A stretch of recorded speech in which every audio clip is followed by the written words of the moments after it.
Hi, this is Joe and welcome back to the shop. Whenever I go over to Harbor Freight, I'm always looking for new and interesting tidbits. This is something I found. It runs, I think, right around $6-7. I do have my little Milwaukee deep cut saw that I mounted on a stand. I have a video on making that stand. If you want, you can check that out as well.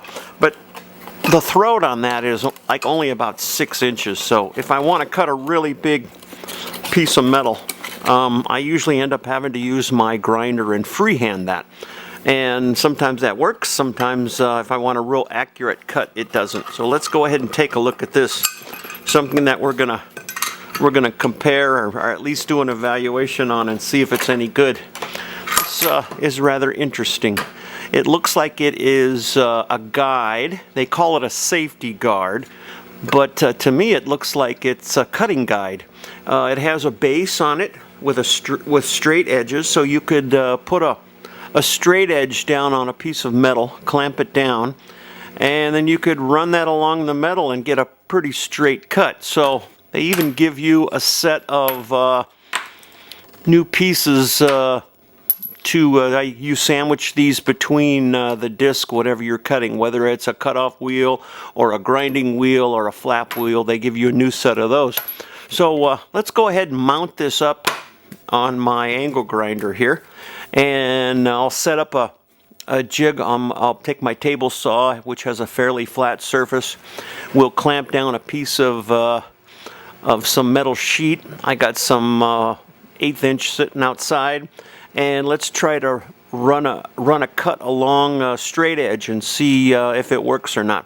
Again, it's pretty interesting. It was like only, $5, $6, $7, and let's see if it works. We have a guide cutting height here. Let's pop this off. See what it's going to take to mount this thing to the angle grinder. So we'll pop those thumb screws off, pop the washers off, and then see how easy this thing is to mount.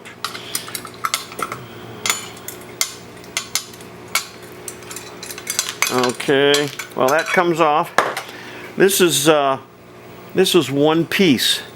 So let's see if it's going to be difficult to get the cutoff wheel in there.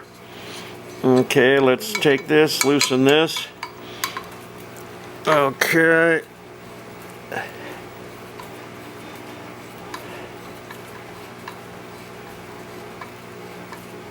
Okay, we don't have to completely take this off. We're just going to fit it on the grinder spindle there. Okay. Sort of stiff. Okay, don't you love the high quality here? Okay. Okay, that seems to be okay. Let's check. Get the grinder over here. See what we got. Okay, well, we're going to have to loosen this up some more. And, okay, let me put off camera. Let me fiddle with this thing. I'll take it off and then we'll come back. Don't want to be boring anybody. I see some problems right off the bat here. I have a Ryobi. I don't have a Harbor Freight angle grinder. After one blew up in my hands because the brush is shorted out, I sort of tend to stay away from those. Okay, here I've disconnected the clamping mechanism to the guard, and if you look, the diameter of my grinder with the one side of the clamp, the removable side, fits the take that screw out of there. Fits the shaft here pretty nicely. Okay, so that's not too bad. But then if we look at the actual guard side, look at that. Let me move this so you can see. Okay, the diameter of the guard hole does not fit around my grinder. Okay, another problem is normally when I'm cutting, metal. I'm cutting with the grinder horizontal to the surface I'm cutting. If we take a look at the way they have this clamping system set up, you can't mount the guard in a horizontal position, either on the top or on the bottom. Let's zoom out here just a little bit so you can see what the heck is going on. Okay, so you notice it will not fit because of the motor housing here comes out, projects out, and you can't get that in there. The only way you would probably be able to mount this, even this way right here, well, again, we're running into the issue. If the guard had a larger diameter, you might be able to mount it this way.